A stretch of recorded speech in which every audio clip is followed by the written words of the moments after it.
Good day, Father Matt Williams here. Second day of Lent 2015 in my parked car. Falling in love through Lenten discipline. So the Lenten discipline in many ways was spoken to us yesterday, proclaimed to us yesterday, prayer, fasting, and almsgiving. So prayer.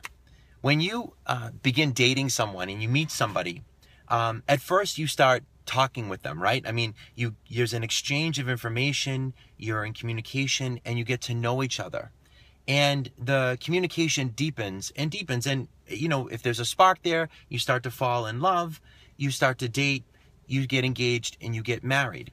Do you ever notice the way that a couple that first meets communicates versus a couple that's been married for 50 years and how they communicate? It's very different. A couple that is just starting to get to know each other, there's lots of talking communication. The couples are married 50 years, you see them walking in park holding hands. There's not a lot of necessarily verbal communication, but they're communicating so much by their being together. Actually, you could argue, and I would say it's true, that they communicate more in that hand holding and walking than any words could ever say. Being with each other. We see from a lot of vocal conversation to just simply being with, and that being with communicates so much. And we could say that about prayer, right? Vocal prayer leads us to a deeper intimacy with the Lord, leads us and moves us to meditation, moves us to contemplation. Contemplation, which is ultimately being with God, is the highest form of prayer. The mystics write about this and teach us about this. Holy Communion is meant to be ultimately a contemplative moment, being one with our God. Okay, so prayer, just like as a couple grows in their relationship love with each other, you know, prayer invites us to be with the beloved, the Lord, to go deeper and deeper and deeper in order to be with Him, to become one with Him. Holy Communion. Okay, prayer. Fasting. When you fall in love and you start getting serious with somebody, you start to order your life around them. You deny yourself basic things in order to make this person number one in your life. You start ordering things around this person. That's fasting, right?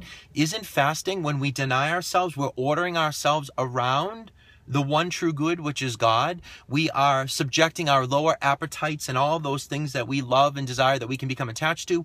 We are saying no to those things, and we are ordering them around the Lord, right? I love pizza or whatever it is, but I love the Lord more, right? And I'm not going to be ruled by my base desires. I'm going to put the Lord first in my life. I order my life. So fasting, that detachment, denying ourselves, helps us to order our lives around the beloved. You do that in a natural way when you fall in love and you date and you get married. Lastly, so that's fasting. So prayer, fasting, almsgiving. When you fall in love and you get married, you desire the good of the other, right? That's what love is, right? Love is to will the good of the other.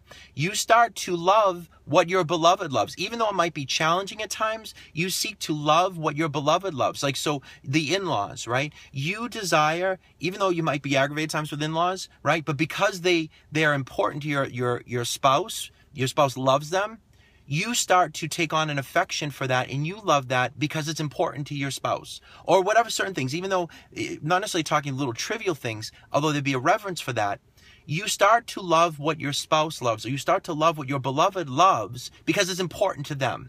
And that's almsgiving. If you think about it, almsgiving is really under the umbrella of mercy and love, right? And God calls us during Lent, and really all year round, to take care of the poor, right? To love our neighbor, to be merciful to our neighbor. What does God love? Or rather, who does God love? God loves people. God loves people. So for us to love God and to start to order our lives around the beloved is to now begin to love what God loves, which is people. And that's almsgiving.